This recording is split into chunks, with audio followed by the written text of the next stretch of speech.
Бүгінгі депутаттық сауалым биліктің беймәлім шешімдерінен соң тоз-тоз шыққан темірді тақымдауға мәжбүр мұқым елдің мұңы. Расында солай.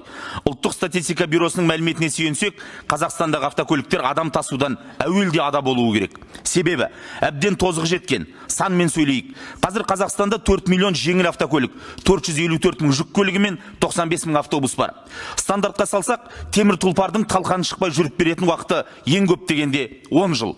Ал Қазақстанда тіркелген жеңіл автокөліктердің 49%-ның зауыттан шыққанына 20 жылдан асса, 21%-на 10 жыл толған. Осылай кете береді. Жаңа деп саналатын 3 жылға дейінгі жеңіл автокөліктердің үлесі елімізде 6% ғана екен. Осыдан Қазақстандағы автопарктің мүшкіл жағдайын білуге болады. Қазақта шабатын көлік күйтілейді дейтін бар. Бірақ 4 миллион жеңіл автокөліктің тең жартысының тас жолға табаны тигеніне 20 жыл толған болса, одан қандай күй сұраймыз? Үйсіз күйсіз жүрген азаматтарымыздың ең болмағанда дұрыс көлік мінгісі-ақ келеді.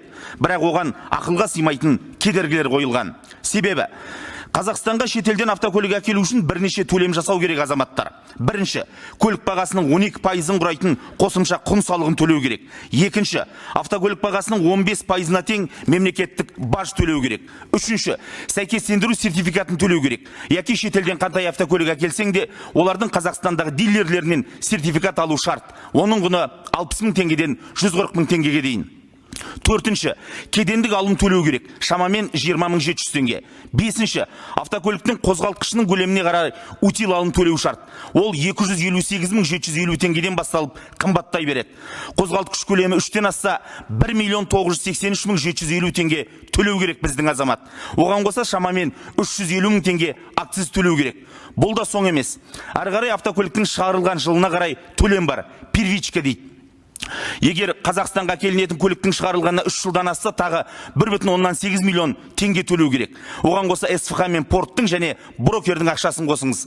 Осынша міндетті төлемнің салдарынан шетелдегі сапалы автокөлікті Қазақстан азаматтар әкеліп міне алмайды. Азаматтарымыз міндеттемелерді төлемейміз деп отырған жоқ. Бірақ тағы бір проблема кедендік сетка бар.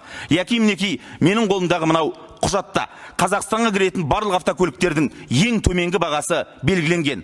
Бір ғана мысал. Қазақстандағы су жаңа Hyundai Elantra'ның құны ресми сайтта 11 миллион теңгеден басталады. Ал шетелден сол автокөлікті әлде қайда арзанға алуға болады. Бірақ кедендік сеткада аталған көліктің бағасы $13.800 деп бекітілген. Сіз оны шетелден $8.000-ға, $10.000-ға сатып алсаңыз да Қазақстанға тек $13.800 деген бағамен кіреді.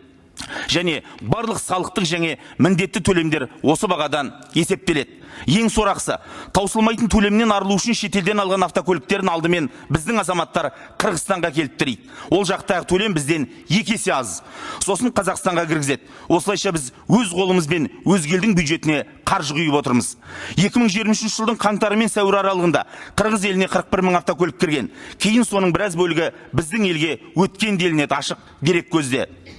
Осылайша Қазақстан азаматтарын жақсы көлік міну құқығынан қағып, және қазынаға түсуі тиіс қыруар қаражаттан да қағылып отырмыз.